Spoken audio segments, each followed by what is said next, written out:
Hello, I'm Stevie, and today we're going to be talking about how to use the drill press. So, we'll use drill press 1, but drill press 1 works exactly the same as drill press 2 and drill press 3. If you forget which one's which, you can actually read right there. It says drill press 01, and each one corresponds to the actual drill press on sums.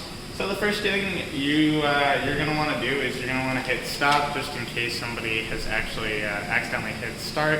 And so when you sign in the sums, it won't start automatically.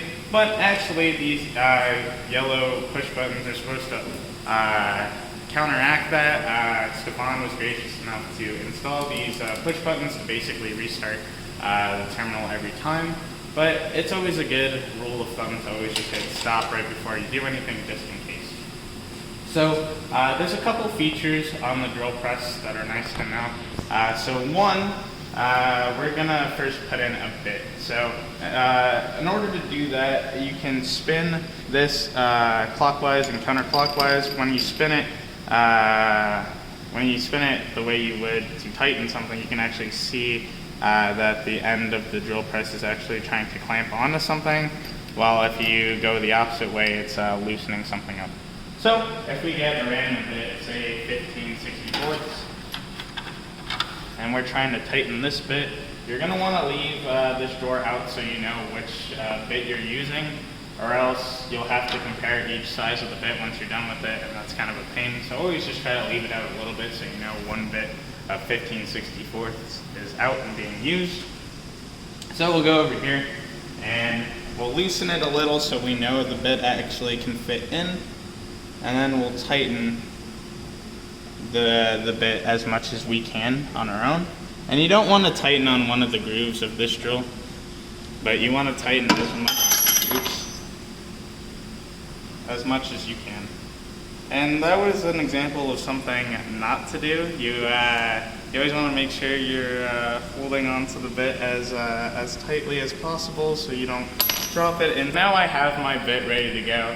So whenever you're loosening a bit at all, always grip the end of it so you don't wind up dropping it like I just did, because that's bad, and you could actually hurt the bit, because down here is carbide, and if it falls from that distance, you can end up hurting the bit quite a bit. So we tightened it all we could with our own hands. So now we're going to use this key right here. It's called the chuck key. This is actually how we tighten it to as tightly as we can. This way, we can make sure that the bit will not fall out once we actually have it started. So now we have the bit in. So whenever you're using a drill press, even if you're left-handed, you're going to want to use your right-handed to actually pull the drill towards whatever material you're trying to cut. And normally, when you're trying to line up the drill press, you want to do a couple things. So you want to make sure that the end of the drill goes lightly into this hole right here. So we can see right now that it's not. There's two things we can do to make it go all the way into this hole. We can adjust the stop here, where we can make this a little higher, and then if you see, now we have gone a little lower. If we adjust that a little more, we should see that it goes actually all the way in, and that's about as much clearance as we want, because obviously whatever material that you're drilling through isn't going to go past that hole. So if you had the clearance all the way like to its max over here, you can also adjust the bed height. To do that, there's this lever right here. If you loosen it, two things are quote unquote unlocked. And now you can adjust the height of the bed, and you can also twist this back and forth.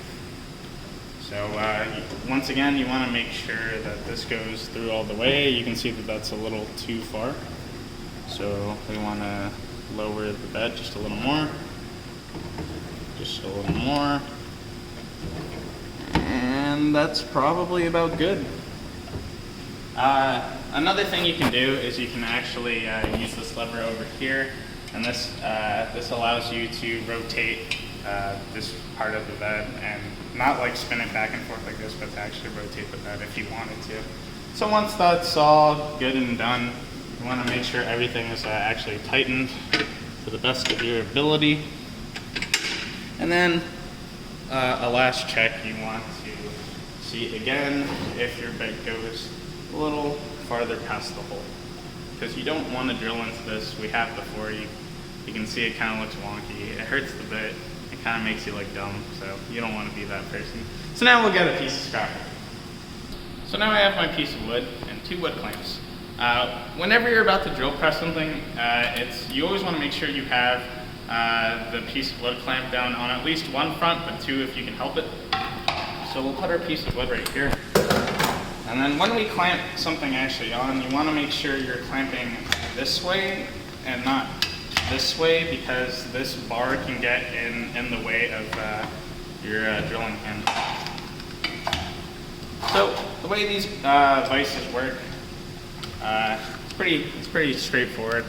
So you just squeeze this to tighten it, or to go back and forth really quickly, you can hold this trigger right here and then just pull it all the way. So you can see that one side is tightened, but I accidentally put it the exact same way I just told you not to. So there we go, now we're good to go. And then we see that this side is hovering a little bit, so it might spin off, but we can take care of that. Okay, and now we can see that our piece is now safely secured. So now we're actually ready to use the drill press.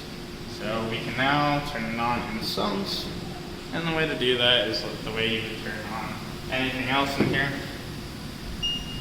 So you scan your buzz card, you go down here, hit log in, log out of that, and then now you can hit this button, and then you can hit start. Now before you hit start on this device, you always want to make sure to check your bit. Check to see that it's lined up and straight, and do 1 test spin. So if you look at the bit, you can see that it's not wobbling at all, which is what you want to always make sure you're checking. If it is wobbling, immediately stop it and retighten everything just to make sure that it won't fly out and hurt somebody. So now that we're ready to go, we can hit start and actually start the process of drilling and pressing. So when we're coming into the wood, we don't want to just punch into it very quickly. We want to slowly go in,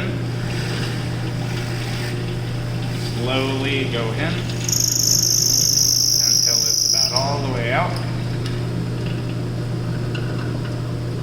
And then come back up, hit stop, and then you can see that we just pressed a hole into this wood. So in the event that you have to secure something on this back corner, and you can see that you're not able to reach the full height, you can also take off these levers right here by just unscrewing them. And then if you take off one of these levers, now you have more rotation and more freedom to move around. So, and last thing, so sometimes some people will want to press sheet metal. If that's the case, you want to make sure that piece of metal is lubricated wherever you're about to drill into. And we have some Tap Magic cutting fluid, which is basically lubricant, and it'll just make the cutting process a lot easier. It won't make a lot of weird burrs in the metal. And if you're cutting a really thick piece of metal, then you don't want the drill press spinning as fast as it normally is. And you can actually adjust the speed up here. So if I just push up here, you can actually see that we can adjust the bands right here on this drill press, and it actually changes the speed based on what you may need. But right now we're on 1440 RPM, which is basically good for just about anything as long as it's not really thick metal or wood. So just keep that in mind. It's a nice little thing to know. What you have to do is untension those bands and just put them on where they need to go. So like anything else, once you're done, you want to clean up everything you just did and turn everything off in sums. And the drill press has a habit of leaving around a bunch of sawdust, so you want to make sure you're using the vacuum cleaner too to get everything you all the mess you made.